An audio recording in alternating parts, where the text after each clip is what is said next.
Jusqu'à maintenant, vous n'avez rien demandé en mon nom. Demandez, vous recevrez, afin que votre joie soit parfaite. Jean 16, 24.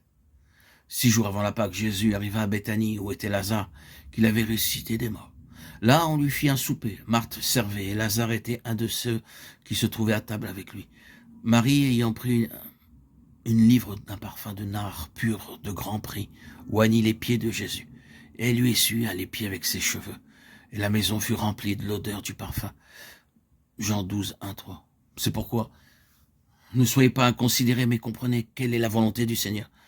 Ne vous enivrez pas de vin, c'est de la débauche. Soyez au contraire remplis de l'esprit, entretenez-vous par des psaumes, par des hymnes et par des cantiques spirituels, chantant et célébrant de tout votre cœur les louanges du Seigneur. Rendez continuellement grâce pour toutes choses à Dieu le Père, au nom de notre Seigneur Jésus-Christ.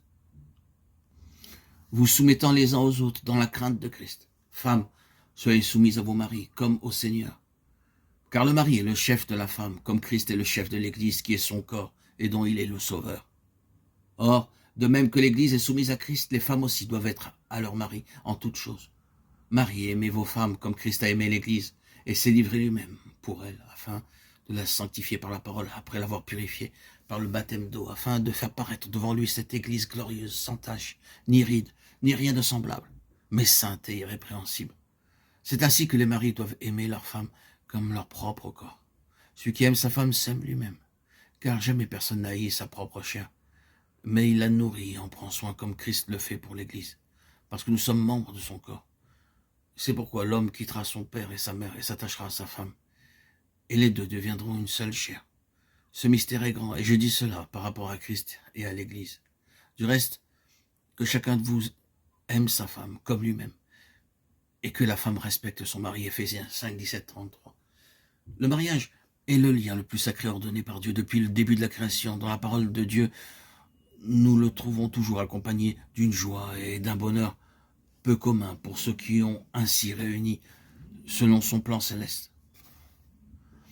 Nous lisons par exemple dans Ésaïe 62, 5, comme un jeune homme s'unit à une vierge, ainsi tes fils s'uniront à toi. Et comme la fiancée fait la joie de son fiancé, ainsi tu feras la joie de ton Dieu. Et encore dans Ésaïe 61, 10, je me réjouirai en l'Éternel, mon âme sera ravie d'allégresse en mon Dieu, car il m'a revêtu des vêtements du salut. Il m'a couvert du manteau de la délivrance, comme la fiancée s'orne d'un diadème, comme la fiancée se pare de ses joyaux. De même, dans Jérémie 33, 11, il est écrit « La voix de l'allégresse et la voix de la joie, la voix de l'époux et la voix de l'épouse, la voix de ceux qui disent « Célébrez l'Éternel des armées, car l'Éternel est bon, car sa bonté demeure toujours. » Et encore dans Apocalypse 19, 7. « Réjouissons-nous, soyons dans l'allégresse et donnons-lui gloire, car les noces de l'agneau sont venues, son épouse s'est préparée. » Il est ainsi clair, selon la parole de Dieu, que Dieu a ordonné ce lien afin d'accorder une pleine joie à ceux qui, réunis selon son plan céleste parfait, se sont beaucoup attendus à lui avant de prendre la décision finale du mariage. Le Seigneur Jésus-Christ est venu dans le monde pour souffrir, mourir et ressusciter afin que notre joie soit parfaite selon Jean 15, 11.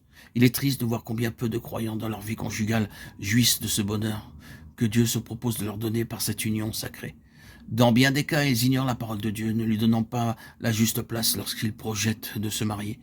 C'est pourquoi nous trouvons un esprit de rivalité, de querelle dans maintes foyers et pas de bénédiction apportée par l'un ou l'autre des époux. Partout, nous voyons bien des foyers malheureux et brisés. Les gens riches dépensent beaucoup d'argent pour leur mariage, mais quelque temps après, ils sont séparés. De la même manière, des gens bien éduqués constatent aussi que leur mariage est tout simplement une faillite.